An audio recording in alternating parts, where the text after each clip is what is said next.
lockdown and calls for Canadians to take seriously the messaging around staying home and social distancing. Goldy Hyder is president and CEO of the Business Council of Canada.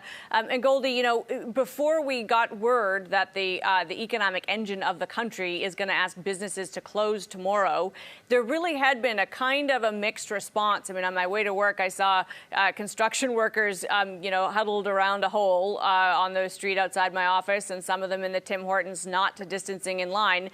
So the message was not delivered. Was this necessary just to get the message clear that this is a serious business? Well, it's a step in the right direction because, of course, having Quebec and Ontario do it doesn't mean it's covering off Canada. The virus doesn't know and respect any borders. It's going to be very volatile. It's going to be mobile here in Canada. So we're calling on the premiers today when they're meeting with the Prime Minister to work together to come up with one country, one approach model here that gives people clarity. You know, Amanda, this is a situation where people want to be told specifically what you want me to do, whether you're a person or whether you're a business. The United States, as far behind as they are on the health aspect of this, they've done a better job on the environment, on the economic response in terms of telling companies what's critical infrastructure, what's essential services, what is it that you need to be doing. And a lot of people can simply just work from home. It's not like everybody's going to be doing nothing at home. It's just a change to help mitigate the health crisis so we can get on with the economic recovery sooner. What would you like Ottawa to do? And let's talk about the wage subsidy here. 10% is way below what other nations have done on that. And there may be more direct ways to help businesses. That one, to me, feels a little cumbersome, actually, just in terms of how it's managed. What should we be doing to help businesses who want to keep their employees? Well, let's start with what we shouldn't do. Now is not a time to be creating new programs. Let's use the existing infrastructure that's in place, whether that's child tax credits, whether it's EI, whether it's giving a reprieve on the payroll taxes, on employment taxes like our HST. Let's look at ways, loan payments that are due back to government, give cash instead of the R&D tax credits. Find current vehicles in which you can help businesses continue to meet the obligations that they have. Relieve some of the pension liabilities that some companies are forced to allocate for. So there's creative ways to do it. Having said that, we need to also look at how other countries who came before us are responding. Denmark, Ireland, Sweden, Japan, and others have gone, and the United Kingdom, of course, more recently, have gone to that more direct model. And the idea there is, let's keep this simple for everybody, for the government, for the employer, and most importantly, the employee. Let's not force people to go through that emotional anxiety of having to be laid off, filling out ROEs and getting your severance package and having to worry about when you're going to get reemployed. Instead of calling it a layoff, let's furlough it. Let's create a way in which we're able to help the employer, keep the employee, and work with government to figure out what's an appropriate percentage for each one of us to do so that we can actually reduce the pressure on EI, because it's going to be strained dramatically in the coming days and weeks.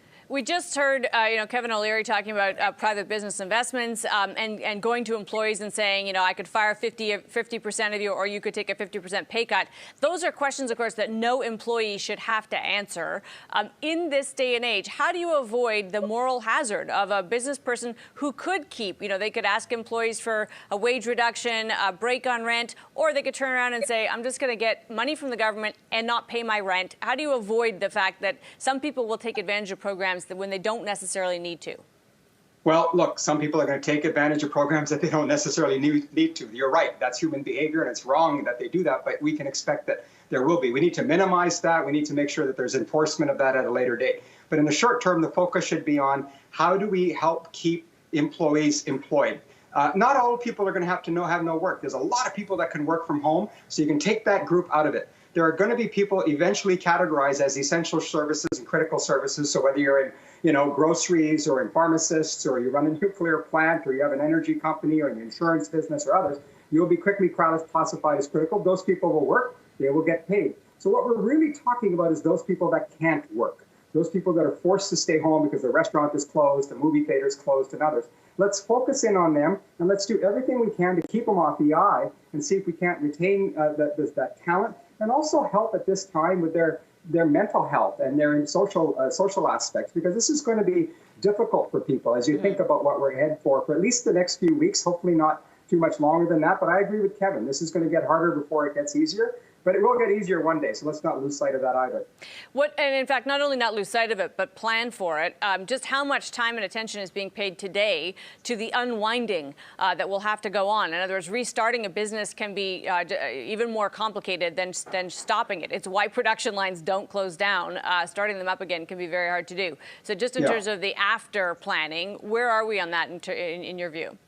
Well, this is why we're putting all the emphasis on the health emergency here. I know it seems odd for a business leader on the business network to talk about the health crisis, but mitigating the health crisis and really getting ahead of the virus spread is the best way to position ourselves for that economic recovery that you spoke of, because it minimizes the amount of time of the disruption. It minimizes the amount of time that businesses, large and small, are forced to close or find some kind of a bridging strategy, and gets us back into that recovery stage. And this is why I'm pleased to see that the finance minister has been very strategic in their interventions, along with the Bank of Canada and others, to get the liquidity in hand. Because as you well know and your viewers well know, after the health crisis, the next single biggest issue here is liquidity and cash crunches. I expect you'll see announcements on airlines and the energy sector to get us through it. Because as Kevin said, will we need gasoline down the road? Will we be flying airplanes one day? Yes. So let's make sure that those companies that are essential are going to be able to be there when that recovery starts. And let's get to it sooner rather than later by addressing the health crisis first. So I'm pleased to see some of the actions that provinces have started to take today on that front. We saw some of the companies, and two of them that issued releases, Maple Leaf Foods, Cargill, that it will not only keep their employees as essential workers, but pay them additional amounts to keep them at their plants. Obviously, there's a danger pay element in that, Goldy. Is there a point at which, if we have these kind of essential service businesses, we should look to what their profit margins are? You know, and obviously I hesitate to say this because in normal times that would be just anathema. But just in terms of what's happening right now, should anybody be making money in this environment, even though they're offering an incredibly essential service like the food supply chain? Well, look, let me add Loblaw to that list, who just gave everybody a 15% raise, who is looking for employees because they're going to need to stock up more frequently and do other things. So I have spoken with these CEOs, Amanda. You know them. I know them. They're first and foremost Canadians. And they're people who right now feel an enormous sense of responsibility for their people, their employees, their customers, and the country as a whole. So I don't expect that we need to worry about that. We can self-regulate and self-police ourselves. There is no question in my mind that people's focus is on helping this country and helping our governments and our healthcare officials manage through this crisis so we can get back to being that competitive environment that we're known for, and we can get back to the issues that we were dealing with only a matter of a few weeks ago now in terms of how to build our economy and make it stronger for the future. All right. It's great to have your thoughts on this, Goldy. Really appreciate it. Thank you, Amanda. Goldy Hyder is President and CEO of the Business Council of Canada.